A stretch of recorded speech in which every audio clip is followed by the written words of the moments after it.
এখন যে কোনো সার্টিফিকেট ওয়েস্ট বেঙ্গল গভর্নমেন্টের, তার লোগো দেখতে পাচ্ছেন, সত্যমেব জয়তে, অশোক স্তম্ভ, পরিবর্তন হয়ে গেছে সব কিছুর। এটা একটা সোসাইটিস রেজিস্ট্রেশন আমি করেছিলাম, আমাদের ফার্মে এটা করা হয়েছিল। এটা বারুইপুরের একটা ওয়েলফেয়ার অ্যাসোসিয়েশন। 1 তারিখে এটা ক্লিয়ারেন্স হয়েছে, বেরিয়ে গেছে।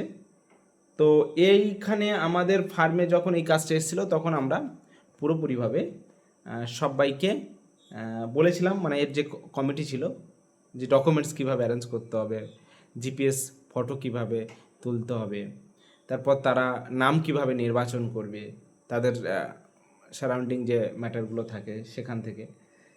তো যত ফার্ম সোসাইটিস, নন ট্রেডিং কর্পোরেশন আছে, প্রত্যেকটা জিনিসে একটা ইম্পর্টেন্ট জিনিস হচ্ছে যে সঠিক ডকুমেন্টস প্রোভাইড করা, পরিষ্কার পরিচ্ছন্ন ডকুমেন্টস দেয়া, জিপিএস ফটোটা ঠিকঠাক তোলা, এবং যারা গভর্নিং বডি হচ্ছে তাদের ফটো ঠিকঠাক দেয়া, সই ঠিকঠাক দেয়া, মোবাইল নম্বর আধার সাথে লিঙ্ক ঠিকঠাক থাকা। তো এই সমস্ত বিষয়, ছোট ছোট জিনিস যদি ঠিক রাখতে পারে, সেক্ষেত্রে যে কোনো সোসাইটি রেজিস্ট্রেশন হোক, যে কোনো নন ট্রেডিং কর্পোরেশন হোক, ফার্মস হোক, যাই হোক, প্রত্যেকটা জিনিস কিন্তু কোথাও পেন্ডিং হয় না, ক্লিয়ার হয়ে যায়, এবং বেশি দিন লাগেও না। ডকুমেন্টস যখন প্রবলেম হয়ে যাবে তখন সময় লেগে যায়।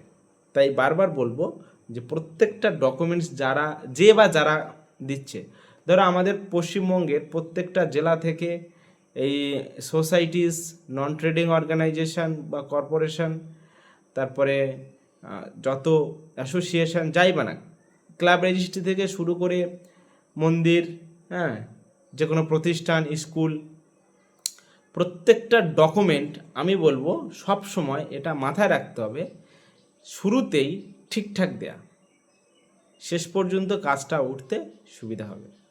তাই ওয়েস্ট বেঙ্গল গভর্নমেন্টের সমস্ত কিছু পরিবর্তন হয়ে গেছে, এবং দেখে খুব ভালোও লাগছে, খুব পরিষ্কার পরিচ্ছন্ন একটা সার্টিফিকেট এসছে।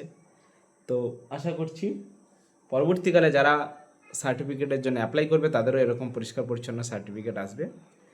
আর ডকুমেন্টস ঠিকঠাক দিতে হবে, তাহলে যে কোনো আপনি প্রতিষ্ঠান রেজিস্ট্রেশন করুন না কেন, সময় কম লাগবে।